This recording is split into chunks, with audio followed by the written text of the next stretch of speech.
भारत के एक छोटे से गांव रतनपुर में रामदीन नाम का एक व्यक्ति रहता था। वो स्वभाव से बहुत मिलनसार था, लेकिन उसकी सबसे बड़ी कमजोरी थी बहुत ज्यादा बोलना। चौपाल हो, पनघट हो या कोई भी सभा, रामदीन की बातें कभी खत्म नहीं होती थीं। वो अक्सर दूसरों की बात बीच में काट देता, बिना मांगे सलाह देता और कई बार अनजाने में लोगों की निजी बातें इधर उधर कह देता। धीरे धीरे उसकी यही आदत उसके लिए परेशानी बन गई। लोग उससे बचने लगे। कभी उसकी बातों से झगड़े हो जाते तो कभी किसी का भरोसा टूट जाता। हर बार अंत में दोष रामदीन पर ही आता।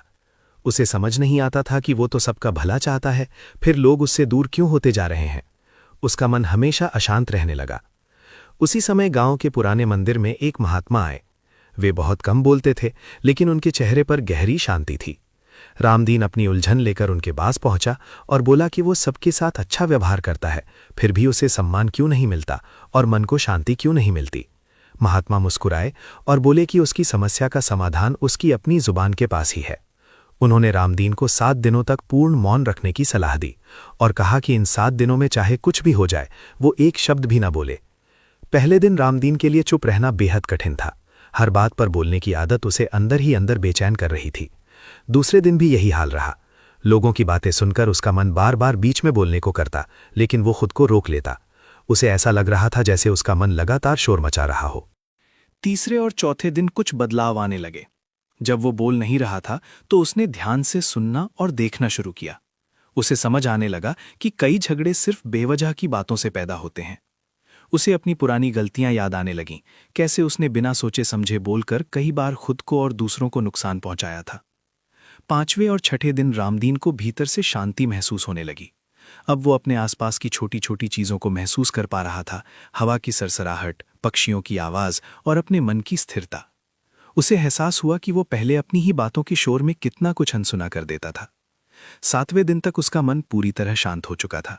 अब उसे बोलने की कोई जल्दी नहीं थी। मौन उसके लिए बोझ नहीं बल्कि सुकून बन चुका था। 7 दिन पूरे होने पर वो फिर महात्मा के पास गया। महात्मा ने उससे पूछा कि अब उसे कैसा लग रहा है। रामदीन ने विनम्रता से उत्तर दिया कि इन 7 दिनों में उसने समझा कि जब हम चुप होते हैं तभी खुद को और दूसरों को सही मायने में सुन पाते हैं।